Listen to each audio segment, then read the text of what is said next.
एक मजदूर युवक ऊंचाई पर कांच साफ कर रहा था। तभी उसने देखा कि सामने एक आदमी सेना की वर्दी पहने खड़ा है और वह आदमी बिना पलक झपकाए उसे देख रहा था। इससे ईमानदार और सरल युवक को तुरंत असहज महसूस हुआ। हालांकि इस समय फैन तियानले ने एक रहस्यमय मुस्कान दिखाई। असल में सामने खड़ा यह ईमानदार और भोला युवक पहले ही विशेष बलों के प्रमुख द्वारा चुना जा चुका था। जैसे जैसे समय दोपहर की ओर बढ़ा, युवक अपने सहकर्मियों के साथ खाना खा रहा था, लेकिन जैसे ही उसने सिर उठाया, उसने फिर से देखा कि फैन तियानले उसे देख रहा था। युवक ने अविश्वास में इधर उधर देखा और फिर पूछा, तुम्हें बुला रहा हूँ, बताओ तुम्हें क्या काम है? तुम मेरे साथ आओ। मैं? हाँ। युवक ने उलझन भरे चेहरे के साथ अपना खाना सहकर्मी को दे दिया और उसे हिदायत दी कि उसका खाना चोरी से न खाए। फिर वह तेजी से उसके पीछे चला गया। तुम्हारा नाम क्या है? मैं लियर न्यू हूँ। ऊपर काम करते हुए तुम्हें कितना समय हो गया है? अरे लगभग 3 महीने हो गए। फैन तियानले ने सुनकर सिर्फ ली अर्न्यू की तारीफ की कि उसका कौशल अच्छा है। तारीफ सुनकर ली अर्न्यू शर्म से मुस्कुराया। इसके बाद फैन तियानले ने उसे सेना में भर्ती पंजीकरण, लेकिन ली अर्न्यू को लगा कि वह पंजीकरण कर ले, उसे चुना नहीं जाए। तुम अभी सेना में भर्ती हो जाओ, मुझे लगता है कि तुम एक अच्छे सैनिक बनोगे। कुछ समय बाद सेना में भर्ती के लिए शारीरिक परीक्षण आ गया। अस्पताल के हॉल में भर्ती होने वाले नए लोग लंबी कतार में खड़े थे। परीक्षण के बाद हे चेनगुआंग ने पीछे मुड़कर देखा और ली अर्न्यू से टकरा गया। ली अर्न्यू बार बार माफी मांगने लगा। हे चेनगुआंग ने कोई ध्यान नहीं दिया और सीधे चला गया। लेकिन तभी एक गैर पारंपरिक युवक ने बेशर्मी से कतार में घुसने का फैसला किया। यह देखकर हे चेनगुआंग ने तुरंत अपनी कड़ी नाराजगी व्यक्त की। वांग यानबिन ने पीछे मुड़कर देखा तो पाया कि वह एक पुराना परिचित था। तुम हर जगह हो। तुम्हारा नाम हे चेनगुआंग है, मेरा नाम वांग यानबिन है। याद रखो, मुझे जरूर याद रखना। तुम मेरा इंतजार करो।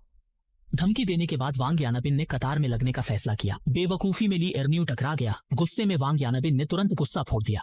सौभाग्य से हे चेनगुआंग ने उसके गुस्से को रोक लिया। इन तीनों भाइयों की मुलाकात में ताओ युआन की प्रतिज्ञा जैसा भाव था। जब हे चेनगुआंग और वांग यानबिन भिड़ रहे थे तो भर्ती के लिए जिम्मेदार अधिकारी ने उन्हें देखा और तुरंत आगे बढ़कर दोनों को रोक दिया। ये क्या मामला है? नए सैनिकों शारीरिक जांच। कोई अप्रत्याशित बात नहीं हुई। तीनों ने जांच पास कर ली। उसी समय फैन तियानले उनके फाइल बैग खोज रहे थे। हे चेनगुआंग के लिए एक विशेष रास्ता बनाना चाहते। उन्हें एक यूनिट में रखना रहेगा। कौन सी? 80 ग्रुप आर्मी आयरन फिस्ट। इस प्रकार फैन तियानले की योजना के तहत हे चेनगुआंग, वांग यानबिन और ली अर्न्यू ने अपनी सैन्य यात्रा शुरू की। लेकिन हे चेनगुआंग और वांग यानबिन अभी भी एक दूसरे को पसंद नहीं करते थे। अगर सैन्य वर्दी की पाबंदी नहीं होती तो दोनों लड़ सकते थे, लेकिन जब वे उत्सुकता से आयरन फिस्ट रेजिमेंट में पहुंचे तो उन्हें जो पहला आदेश मिला वह बहुत अजीब था। बैठ जाओ। इस पर सभी नए सैनिक वहीं पर शांति से बैठ गए। नमस्ते, मेरा नाम गोंग जियान है। क्या आप जानते हैं कि आपको बैठने के लिए क्यों कहा गया? क्योंकि अगर आप खड़े रहते तो यहाँ के दृश्य को प्रभावित करते। सैन्य वर्दी में है पर सैनिकों जैसी बात नहीं। परिचय समाप्त होते ही नए सैनिक पुराने ब्लैक सार्जेंट को सौंपे गए, जो 3 महीने तक प्रशिक्षित करेंगे और छोड़ने से पहले वे बुरा सपना बने रहेंगे। तुम्हारा नाम क्या है? मैंने कहा मेरा नाम हे चेनगुआंग है। हे चेनगुआंग क्यों कहा जाता है? क्योंकि मेरे पिता ने मेरा नाम रखा था। अब तुम्हारा नाम क्या है? मेरा नाम नया सैनिक है। नाम क्या है? दस्ते के नेता, मैं नई भर्ती बुलाता हूँ। सही जवाब।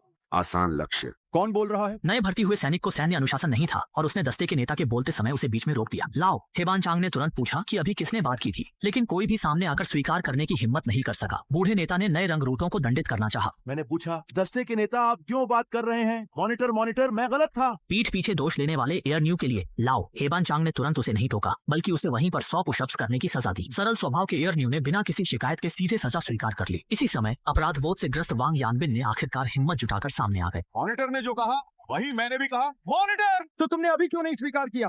जैसे ही बात खत्म हुई, वांग यानबिन ने झुककर सजा स्वीकार करने का निर्णय लिया। लाओ हेबान चांग ने उन्हें रोक दिया और सजा भुगत रहे। एयर न्यू से पूछा कि उसने क्यों आगे आकर सच बताया। बानचंग, घर में सही और गलत की बात होगी। अब क्लास मॉनिटर बनना चाहते हैं? अरे नहीं, आप क्लास मॉनिटर बनना चाहते हैं, मॉनिटर में यह नहीं है। इस समय हे चेनगुआंग आकर एयर न्यू का बचाव करने लगा। उसने सजा लिया, यह एक सद्गुण है। लाओ हेबान चांग उससे पूछा। इस पर हे चेनगुआंग ने अपने विचार पर अडिग रहते हुए कहा, दस्ते के नेता दूसरों के लिए दर्द उठा रहा है। दस्ते के नेता। हालांकि लाओ हेबान चांग की नजर में इस तथाकथित सद्गुण को उनकी सत्ता के खिलाफ चुनौती माना गया। उनके इस तरह के एक दूसरे का पक्ष लेने के व्यवहार को लाओ हे ने सीधे गुटबाजी का नाम दे दिया। इसके बाद हे चेनगुआंग को भी 100 पुशअप्स की सजा मिली। असमंजस में पड़े ली अर्न्यू ने यह दृश्य देखकर अनजाने में ही पुशअप्स करना जारी रखा। इस तरह नए सैनिकों के पहले दिन तीनों ने सबके सामने खूब सुर्खियां बटोरी। लाओ हेबान चांग ने भी उनके माध्यम से यह घोषित किया कि इसे कहते हैं लोहे जैसी अनुशासन। हमने भी कभी हल्के में सेना तो हम इतने बड़े हो गए हैं बंदूक लेकर, अब हम थोड़ा भारी हो गए हैं और तेजी से दौड़ते हैं। बस तुम जानते हो, बस तुम जानते हो।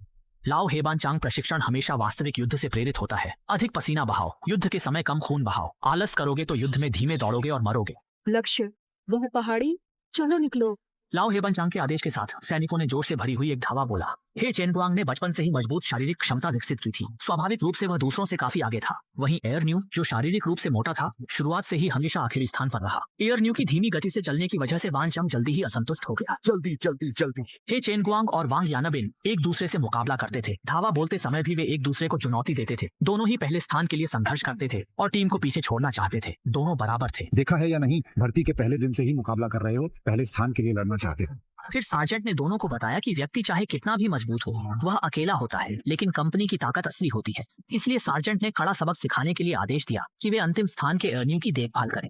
सार्जेंट ने जोर देकर कहा कि यह गाइडेंस ऑफिसर का आदेश है। दोनों अचानक चौंक गए और जब उन्हें समझ आया तो वे तुरंत एयर न्यू की ओर दौड़े और उसे सहारा देकर अंतिम दूरी पूरी की। साथी, तुम कहते हो कि हमारी टीम में ये टीम भावना कभी खत्म नहीं होती। कौन जन्म से ही महान योद्धा होता है? उसे थोड़ा समय दो, कोई समस्या नहीं है, बस थोड़ा वेट। उस दिन गाइडेंस ऑफिसर ने नए सैनिकों को टैंक की ताकत दिखाई। सैनिकों की हिम्मत बढ़ाने के लिए गाइडेंस ऑफिसर ने सैनिकों के साहस को बढ़ाने के लिए प्रशिक्षक ने ओल्ड ब्लैक सार्जेंट को एक प्रदर्शन करने के लिए कहा। टैंक को धीरे धीरे सामने आते देखा गया। ओल्ड ब्लैक सार्जेंट फुर्ती से जमीन पर लेट गए और टैंक को अपने शरीर के ऊपर से धीरे धीरे गुजरने दिया। पूरी प्रक्रिया को सहजता से संभालना साहस का प्रशिक्षण है और मौके को हे चेनगुआंग और वांग यानबिन नहीं चुके। साथ रिपोर्ट दी और अनुभव करने के लिए मैदान में उतरने की मांग की। दो टैंक साथ उनकी ओर आए। हे चेनगुआंग और वांग यानबिन ने एक दूसरे की ओर देखकर मुस्कुराया और अगले ही पल नीचे लेट गए। वांग यानबिन ने अपना सिर जमीन की ओर झुका लिया, जबकि हे चेनगुआंग ने अपनी विशिष्टता दिखाने के लिए सिर उठाकर टैंक के गुजरने की पूरी प्रक्रिया देखी। दोनों के शानदार प्रदर्शन ने नए सैनिकों के लिए एक अच्छी शुरुआत की। इसके बाद हे चेनगुआंग ने ली अर्न्यू को भी कोशिश करने के लिए प्रोत्साहित किया, लेकिन किसी ने भी यह नहीं सोचा था कि ली अर्न्यू की अगली हरकत ने सभी को अचानक डरा दिया।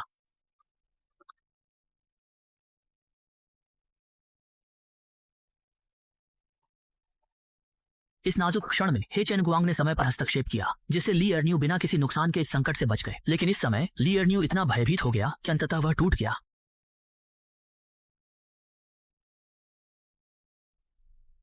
हालांकि कोई घायल नहीं हुआ, लेकिन आज की प्रशिक्षण दुर्घटना ने सभी को पसीने से तर कर दिया। निर्देशक ने महसूस किया कि यह उसकी अटल जिम्मेदारी है, इसलिए उसने तुरंत कमांडर से संपर्क किया और अपनी गलती स्वीकार की, लेकिन कमांडर उसके व्यवहार को बिल्कुल नहीं समझ पाया। निर्देशक ने उसे बताया कि यह केवल सैन्य प्रशिक्षण के लिए नए दृष्टिकोण की खोज है। क्या मुझे तुम्हारी सिखाई हुई चीजों की जरूरत है? क्या मुझे तुम्हारी सिखाई हुई चीजों की जरूरत है? बजाओ, नृत्य जारी रखो। मैंने गलती की। कमांडर ने निर्देशक को कहा कि प्रशिक्षण सुरक्षा के आधार पर ही स्थापित किया जाना चाहिए। उन्होंने निर्देशक को यह याद दिलाया कि चाहे आपका सामान्य काम कितना भी उत्कृष्ट क्यों न हो, अगर सुरक्षा में कोई समस्या आती है तो आपकी सभी उपलब्धियों को एक झटके में खारिज कर दिया जाएगा। निर्देशक ने कहा कि यह नए सैनिकों के साहस के लिए है, क्योंकि विदेशी सेनाओं की तुलना में उपकरण की कमी स्पष्ट है और अंततः युद्ध मनुष्यों के बीच की लड़ाई है। इसलिए भविष्य के युद्धों में जीत हासिल करने के लिए हमारे सैनिकों को अधिक कठोर, अधिक कठिन और अधिक निर्दयी होना चाहिए। ये सुनकर मेरा खून खौल उठा, इसलिए मैंने तय किया कि मैं तुम्हें दंड दूंगा। तुम्हें दंड देने का कारण यह है कि मुझे लगता है कि दंड का बोझ दबाव और प्रेरणा देता है। दबाव यह है कि मैं नहीं चाहता कि तुम सैनिकों की सुरक्षा को हल्के में लो, और प्रेरणा यह है कि मैं चाहता हूं कि तुम उनकी बहादुरी को निखारो। वहीं ली अर्न्यू रो रहा था और उसकी नाक बह रही थी। इससे उनके दोनों के प्रदर्शन में गिरावट आई। तब ली अर्न्यू ने उन्हें ग्रामीण जीवन की कठिनाइयों के बारे में बताया, और जब भावनाएं बढ़ी तो उसने अपनी मंगेतर चुईफेन की तस्वीर निकाल कहा कि वह अच्छे भविष्य की तलाश में ही सेना में आया है। जब उसने आज के प्रशिक्षण मैदान में अपने प्रदर्शन के बारे में सोचा तो वह फिर से रोने लगा। मैं सिर्फ इस टैंक से नहीं लड़ सकता। कोई तुम्हें टैंक से लड़ने के लिए नहीं कह रहा है। टैंक ऐसा नहीं कर सकते। वांग यानबिन ने एर्न्यू के परिवार की स्थिति सुनी कि वे एक ही नाव में हैं। सेना में न होते तो कोई रास्ता नहीं था। हे चेंगवांग और वांग यानबिन समानांतर बार पर थे और ओल्ड ब्लैक सार्जेंट को डर था कि वे सेना के समानांतर बार को खराब कर देंगे। जब उन्होंने समानांतर बार पर 108 बार डिप्स किए तो उन्हें उतरकर मांसपेशियों को आराम देने का आदेश दिया गया, पर ली एर्न्यू प्रयास करने के लिए कहा गया। एर्न्यू एक भी डिप नहीं कर सका और अंत में थक कर गिर गया। ली अर्न्यू, क्या तुम इसे सहन नहीं कर सकते?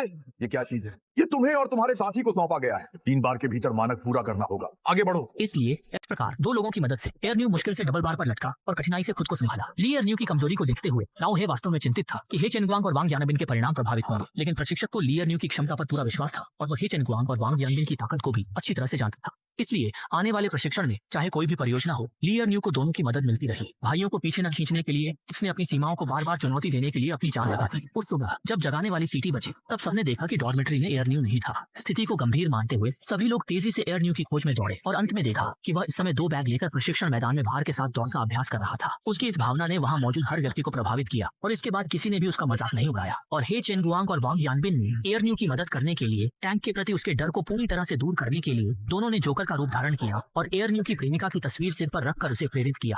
एर्न्यू देखो, टैंक आ रहा है। इसके बाद दोनों ने गाड़ी से टैंक का अनुकरण किया जो ली एर्न्यू के ऊपर से तेजी से गुजर रही थी। भाई तुम बदल गए हो, लेकिन क्या तुम आओगे? तुम पहले ही सफल हो चुके हो। तुम दोनों मुझे ले जा सकते हो। एयर न्यू ने अपनी अंतिम साहसिक परीक्षा का सामना किया। एयर न्यू ने जैसे पहले प्रशिक्षण में किया था, टैंक का सामना करते हुए नीचे लेट गया और अंततः टैंक उसके ऊपर से गुजर गया। उसके साथी उसकी प्रगति के लिए ताली बजाने लगे, लेकिन इस समय एयर न्यू ने कोई हरकत नहीं की। सभी लोग स्थिति देखने के लिए आगे बढ़े, चाहे हचेन गुआंग और अन्य लोग उसे कितना भी पुकारें। एयर न्यू ने कोई प्रतिक्रिया नहीं दी। हालांकि जब सभी इसके लिए चिंतित हो रहे थे तो अगले ही पल एयर न्यू अचानक जोर से हंसने लगा। अरे मैं ठीक हूँ, मैं पास हो गया, मैं तो डर ही गया था। हाँ देखो एरनी, मैं तो लगभग यांत्रिक अदालत में पहुंच गया था, तुम्हें पता है? ली एयर न्यू, यांत्रिक पैदल सेना की दूसरी बटालियन के शार्प शूटर चौथी कंपनी। तुम नहीं जाना चाहते? चलो, क्या मैं योग्य नहीं हूँ? तुम्हारे पास द्वितीय श्रेणी के शेफ का प्रमाण पत्र है। रसोई विभाग में लोग कम हैं। जाओ और उनकी मदद करो। आज नए सैनिकों के कंपनी में शामिल होने का दिन है। सार्जेंट आवंटन सूची देखकर गुस्से में है। सर्वश्रेष्ठ परिणाम वाले हे चेनगुआंग की परीक्षा में एक अप्रत्याशित घटना हो गई, जिससे वह शार्प शूटर कंपनी में नहीं जा सके, जबकि सामान्य प्रदर्शन करने वाले वांग यानबिन पहले स्थान पर आकर शार्प शूटर कंपनी में शामिल हो गए। लेकिन इस परिणाम के बारे में उसे हमेशा लगता है कि कुछ तो गलत है। हे चेनगुआंग ने इसे सहजता से स्वीकार किया। ली एरन्यू के पूछने पर कहा यह उसका खराब प्रदर्शन था, लेकिन वांग यानबिन इस बात पर विश्वास नहीं करेंगे। फिर हे चेनगुआंग को बाहर बुलाकर गुस्से में सवाल किए। हे चेनगुआंग, तुम्हें कैसे पता चला कि हमने छुपाया? मैं तुम्हें देख रहा था। जब तुमने आखिरी गोली चलाई तो वह था। तुमने गलत निशाना लगाया, देरी की, मुझे मौका दिया। हे चेनगुआंग कहता रहा कि उसने जानबूझकर देरी नहीं की। जब हे चेनगुआंग ने अपनी गलती मानने से इनकार कर दिया, उसकी प्रतिष्ठा को ठेस लगी हो। अपनी असली क्षमता से परीक्षा जीतने की चाह रखने वाले वांग यानबिन ने हे चेनगुआंग पर नाराजगी जताई। अगर वे वर्दी में नहीं होते तो शायद दोनों के बीच हाथापाई हो जाती। पुराने ब्लैक सार्जेंट गुजर रहे थे और उन्होंने दोनों की बहस को रोक दिया। हे चेनगुआंग 3 बटालियन की छठी कंपनी में रिपोर्ट किया, जबकि ली एरन्यू और वांग यानबिन को शार्प शूटर की चौथी कंपनी में ले जाया गया। वांग यानबिन को उनकी कुशलता के कारण पहली टीम में रखा गया। पुराने सैनिक ने शार्प शूटर की चौथी कंपनी का आर्म बैच सौंपा। खास कमांडर द्वारा चौथी कंपनी को दिया गया है। ऐसे उत्कृष्ट दल में शामिल होने पर खुश होना चाहिए, लेकिन वांग यानबिन के मन में कुछ अच्छा नहीं लग रहा था। उसे लगा कि यह मौका हे चेनगुआंग ने उसे दान में दिया है। द्वितीय श्रेणी के शेफ प्रमाण पत्र वाले एरन्यू को कुकिंग टीम में ले जाया गया और इस परिणाम को उसने स्वीकार कर लिया। फिर ली एरन्यू के अनुसार मुझे पता है कि ली एरन्यू ने खुद को हराया, बाद में हाथ उठाया। तुम बहुत खास हो, अच्छा किया। मैं जानता हूँ कि लियन ने खुद को हराकर बाद में जीत हासिल की। ये बहुत आसान नहीं था।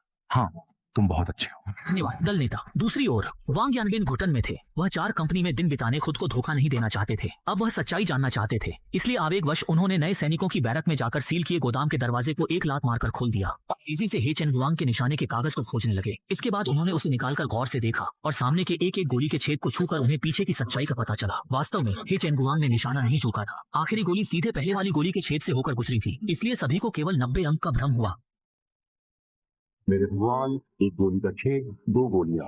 सच्चाई जानने के बाद वांग यानबिन तुरंत निशाने की कागज लेकर हे चेनगुआंग से सामना करने आया। उसके आक्रामक रवैये को साथियों ने परेशानी के रूप में देखा। गुस्सैल वांग यानबिन ने अनुशासन की परवाह किए बिना रोकने आए पुराने सैनिक को जमीन पर गिरा दिया। जब लोग उसे बाहर फेंकने की कर रहे थे, तभी आवाज सुन छठे प्लाटून के कमांडर ने रोक दिया। क्या कर रहे हो? क्या कर रहे हो? हमारे छठे में आकर हंगामा कर रहे हो? वाह, नए सैनिक ने हंगामा करने की हिम्मत कर ली है। कैप्टन हुओ, मुझे आपके साथ रहना चाहिए। ये कहते हुए वांग यानबिन ने निशाना उठा लिया। छठे प्लाटून के कमांडर ने निशाने की कागज पर गोलियों के छेद को देखा और प्रशंसा की। वाह, 2 गोलियां एक ही छेद से होकर गई। 100 अंक। तुमने देखा, अच्छा निशाना है ना? ये सुनकर छठे प्लाटून के कमांडर को कुछ समझ नहीं आया। कभी ऐसा मामला नहीं देखा था। चौथे प्लाटून के गाइड को बुलाया और मामले पर चर्चा की। वांग यानबिन लक्ष्य पत्र देखकर प्रशिक्षक ने समझा कि उसने दरवाजा लाभ मारा।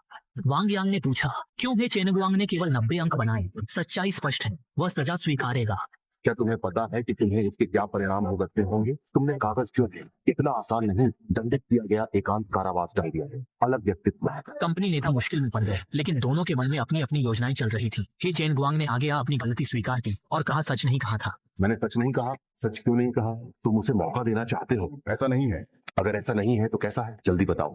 लेकिन वांग यानबिन को इससे कोई फर्क नहीं पड़ता। ऐसा व्यवहार उसे केवल चिढ़ाता है। वह केवल अपनी असली काबिलियत से बात करना चाहता है। छठे कंपनी कमांडर ने कहा कि ये दोनों गाइड द्वारा लाए गए नए सैनिक हैं, इसलिए प्राथमिकता का अधिकार चौथी कंपनी को मिलना चाहिए। गाइड ने कहा कि दोनों नए सैनिकों का स्तर लगभग समान है। छठे कंपनी कमांडर ने यह देखकर अंततः अपने दिल की सच्ची बात कही। मुझे सबसे ज्यादा वह पसंद है जो झगड़ने आया, हार कर भी निशाना लेकर आ गया। हिम्मती और जिद्दी। मुझे ऐसे ही लोग सबसे ज्यादा पसंद हैं। तो वह चेंगुआंग मैं होगा। ले जाओ, ले जाओ। दोनों ने सहमति की और पसंदीदा नए सैनिक प्राप्त कर लिए। इस घटना के बाद वांग यानबिन और हे चेनगुआंग के बीच भाईचारे की भावना विकसित हुई। दोनों एक दूसरे को लगातार प्रेरित करते रहे। शायद यही सच्चे युद्ध साथी का अर्थ है। बंदूक की मदद करो। तुमने सीखा है ना? सीखा है, वहां कोशिश करो। अभी अभी कंपनी में आए नए सैनिक ने अपनी ताकत से एक समूह पुराने सैनिकों को प्रभावित किया। ठीक है, तुम उसे फिर से मेरे लिए ढूंढो। मुझे दिखाओ कि तुम उसे। वांग यानबिन की कुशलता से राइफल जल्दी से जोड़ दी गई और पास मौजूद पुराने सैनिक प्रशंसा करने लगे। हालांकि वांग यानबिन ने फिर भी एक समस्या खोज निकाली। इस बंदूक फायरिंग दस्ते का नेता उससे हैरान रह गया। पुराने सैनिक ने स्वीकार किया और झूठा दावा किया कि उसने इसे देखा था, पर रिपोर्ट नहीं कर सका। दस्ते का नेता जानकर उत्सुक था कि साधारण सैनिक वांग यानबिन में इतनी उत्कृष्ट क्षमताएं थी। वांग यानबिन ने कहा कि बंदूक खुद ही बोल सकती है। दस्ते के नेता ने अफसोस जताया कि सत्य को समझने में समय लगा। उसे अब एक नए भर्ती द्वारा खोजा गया है। सिर्फ बातों से कुछ नहीं होगा। कल शूटिंग का मूल्यांकन है। मैं देखना चाहता हूँ कि तुम्हारी वास्तविक शूटिंग क्षमता कैसी। पेशेवर। पल भर में दूसरा दिन आ गया। सशस्त्र प्रशिक्षण हो रहा था तो शार्प शूटर 4 कंपनी और 3rd बटालियन 6 कंपनी आमने सामने आ गए। दोनों कंपनियों के झंडे देखते हुए एक दूसरे से आगे बढ़ने की कोई भी पीछे हटने को तैयार नहीं था। लियू हुआंग अंकल को ये दोनों कंपनियां एक दूसरे से मुकाबला कर रही हैं। हे चेनगुआंग और वांग यानबिन दोनों में से कोई भी हार मानने को तैयार नहीं था। अनुभवी सैनिकों पर असर पड़ा। नए सैनिक परेशान करेंगे। मुझे ऐसी कंपनियां देखना पसंद है। मुझे ऐसे सैनिक देखना पसंद है। हाँ, इन 2 शिकारी सैनिकों की जानकारी मुझे लाकर दो। जी। प्रशिक्षण मैदान पर पहुंचने पर आदेश मिलते ही वांग यानबिन ने अपनी कला का प्रदर्शन शुरू कर दिया। लक्ष्य दिखाई दिया। आसानी से निशाना साध सकता था। मानक युद्धक क्रियाओं के साथ 3 गोलियों के बाद उसने कंपनी कमांडर की जोरदार प्रशंसा जीती। वर्ग कमांडर वांग यानबिन के प्रदर्शन से बहुत संतुष्ट था। देखा तुमने, एक नया सिपाही जिसने बंदूक को इस तरह से चलाया और तुम्हें शर्म नहीं आती? वर्ग कमांडर की बात से पुराने सिपाही शर्मिंदा हो गए। 6ठे कंपनी कमांडर संतुष्ट हुए। थोड़े समय में ऐसी उपलब्धि देखकर 6ठे कंपनी कमांडर मन ही मन खुश हो गए। कमांडर ने सोचा क्या उसने अभ्यास किया है, लेकिन वांग यानबिन ने कहा वह बचपन में गुलेल चलाना पसंद करता था और एयरगन के प्रति आकर्षित हो गया। 6ठे कंपनी कमांडर ने उसकी प्रतिभा की प्रशंसा की। फिर कंपनी कमांडर ने वर्ग कमांडर को स्नाइपर राइफल लाने का आदेश दिया ताकि वह देख सके वांग यानबिन में स्नाइपिंग की क्षमता है या नहीं। क्या तुमने इसे चलाया है? चलो, नया सैनिक कंपनी ने नहीं सीखा, कोशिश करो। यह सुनकर वांग यानबिन को बहुत सम्मानित महसूस हुआ और वह जमीन पर लेटकर शूटिंग की तैयारी करने लगा। कंपनी कमांडर ने उसे बताया कि वह लक्ष्य को चुनकर शुरू कर सकता है। थोड़ा जल्दी ऊपर वाले को मारो, वह जो दूर है वहाँ। वांग यानबिन ने दूरी देखी तो उसका आत्मविश्वास डगमगाया। प्रतिस्पर्धात्मक भावना से कोशिश की। गोलियों की आवाज के बाद निशाना छूका। कंपनी कमांडर को यकीन हुआ कि वांग यानबिन ने स्नाइपर रणनीति नहीं सीखी है, लेकिन बताया कि एक निश्चित दूरी के बाद हवा की गति, गुरुत्वाकर्षण आदि कारक गोली की दिशा को प्रभावित कर सकते हैं। फिर भी इससे 6ठे कंपनी कमांडर के उसके प्रति प्रेम में कोई कमी नहीं आई। दस्ते के नेता वांग हाजिर। ये एक अच्छे स्नाइपर का बीज है। आगे से तुम्हारे दस्ते में ये स्नाइपर बनेगा। रसोई दस्ते में ली एयरन्यू ताजा तली सब्जी से पाक कौशल दिखा रहे थे। एक और छक्कर। दस्ते के लीडर ने कौशल की तारीफ की। ली एयरन्यू ने पूछा रसोई दस्ते को निशानेबाजी प्रशिक्षण कब मिलेगा? दस्ते के लीडर ने उन्हें बताया कि रसोई दस्ते की अलग से परीक्षा होगी और पूरी कंपनी के हथियारों को तुम सीख सकते हो। उस समय कमांडर केतली को भी मार सकते। मैं उस कमांडर केतली को मारना चाहता हूँ और उस स्नाइपर राइफल को भी मारना चाहता हूँ। ब्रेन को बेनकाब कर सकते हैं। आप शार्प शूटर 4 कंपनी भी शूटिंग टेस्ट में है। हे चेनगुआंग 88 राइफल से 1000 मीटर दूर के लक्ष्य पर निशाना साध रहे हैं। प्रशिक्षक ने कहा इस बंदूक की अधिकतम रेंज 800 मीटर है। तैयार हो जाओ और खुद की शूटिंग करो। ठीक है। प्रशिक्षक ने भले ही कहा कि यह ठीक ठाक है, लेकिन उनके दिल में खुशी का ठिकाना नहीं था। असल में यहाँ शूटिंग परीक्षा लगभग समाप्त हो चुकी थी और अगली विषय की ट्रेनिंग का समय आ गया था। लेकिन हे चेनगुआंग ने रिपोर्ट देकर दिखावा करना शुरू कर दिया। 88 स्नाइपर, अधिकतम प्रभावी रेंज 800 मीटर है। पता नहीं 1200 मीटर पर क्या होगा। ओल्ड ब्लैक ने सुना तो उसे यह पूरी तरह से बकवास लगा। यह एक असंभव लक्ष्य था, लेकिन प्रशिक्षक ने कहा कि इसे आजमाया जा सकता है क्योंकि वह भी हे चेनगुआंग की सीमा देखना चाहते थे। इसलिए इस धुंधले सुबह में हे चेनगुआंग ने अपना प्रदर्शन शुरू किया। हालांकि इससे पहले उसने एक अनुरोध किया कि उसे एक सहायक की आवश्यकता है। प्रशिक्षक तुरंत ही उसकी बात समझ गए। अरे नहीं नहीं नहीं कोच, सच में हिम्मत नहीं है। क्या यही मतलब है? आओ अब दिखावा मत करो। गोलीबारी शुरू होने से पहले हे चेनगुआंग ने प्रशिक्षक को एक हेडफोन दिया। फिर उसने मुस्कान छोड़कर गंभीरता से निशाना साधना शुरू किया। जैसे ही गोली की आवाज आई, झंडे का डंडा टूट गया। सभी ने उसके लिए खुशी मनाई और प्रशिक्षक ने तुरंत एक नियुक्ति की घोषणा की। अब मैं घोषणा करता हूँ, शिकारी हे चेनगुआंग हाजिर हूँ मेरे शार्प शूटर 4 कंपनी के लिए एक स्नाइपर टीम।